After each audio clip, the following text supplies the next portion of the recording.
જેતપુર શહેરમાં બાળકી સાથે શારીરિક અડપલા અને દુષ્કર્મ થયાની પોલીસ ફરિયાદ નોંધાતા ચકચાર મચી છે. પાડોશમાં રહેતા 35 વર્ષના શખ્સે 5 વર્ષની બાળકી સાથે અમાનવીય કૃત્ય આચર્યું હતું, જેને લઈ જેતપુર ઉદ્યોગનગર પોલીસે તપાસ હાથ ધરી છે. જેતપુરમાં 5 વર્ષીય બાળકી પર પાડોશમાં રહેતા જીતેન્દ્ર ઉર્ફે જીતુ ભોજાણીના ઘરે રમવા અને નાસ્તો કરવા જતી હતી. જ્યારે બાળકી પાડોશમાં આરોપીના ઘરે ગઈ ત્યારે આરોપીની માતા ઘરમાં ન હતા. એકલતાનો લાભ ઉઠાવી આરોપી ચેતુએ બાળકીને વાતોમાં ભોળવી તેના કપડાં ઉતારી શારીરિક અડપલા કર્યા હતા અને દુષ્કર્મ આચર્યું હતું.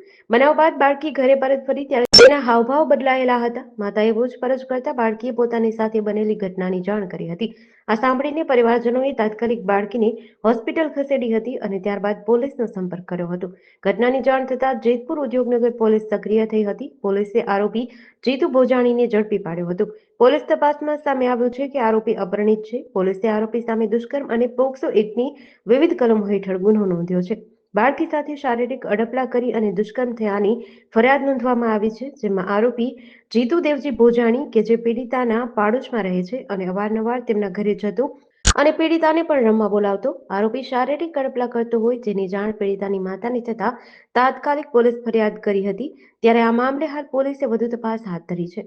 ઉદ્યોગનગર સરદારપુર દરવાજા પાસે એક જે નાબાલિગ બાળકી છે તેના ઉપર શારીરિક અડપલા કરી અને રેપની ફરિયાદ નોંધાવવામાં આવી છે, જેમાં આરોપી છે જીતુ દેવજીભાઈ ભોજાણી, જે એમની પડોશમાં જ રહે છે અને અવારનવાર એમના ઘરે જતો હોય અને એમને પણ એમના ઘરે રમવા માટે બોલાવતો હોય અને આ શારીરિક અડપલા કરતો હોય. આ જે ભોગ બનનાર છે દીકરી, એના માતાજીને આ ખબર પડતા આ સમગ્ર મામલો છે એ પોલીસ સુધી પહોંચતા એનામાં કાયદેસર વિધિવત ગુનો દાખલ કરી અને એની ધરપકડ કરવામાં આવેલ છે અને એમના અત્યારે જ રિમાન્ડ માગતા એમની 2 દિવસની રિમાન્ડ પણ મંજૂર કરવામાં આવે છે.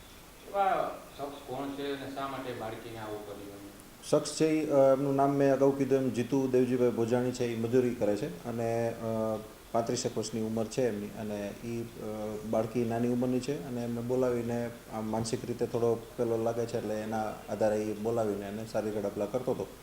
એના આધારે ગુનો દાખલ કરવામાં આવે છે.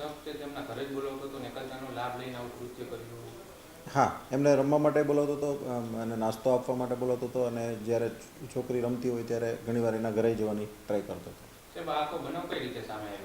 એ છોકરીની જે માતાજી છે એમને ખ્યાલ આવતા એણે છોકરીને પૂછ્યું કે આમાં આ રીતના શું આ ભાઈ તને ઓલું કરે છે. તો છોકરીએ કીધું કે મારા કપડાં કાઢી અને મને શારીરિક અડપલા કરે છે. એટલે એના આધારે આખો સમગ્ર મામલો બહાર આવતા એમણે પોલીસને જાણ કરતા પોલીસે વિધિવત ગુનો દાખલ કરેલ છે.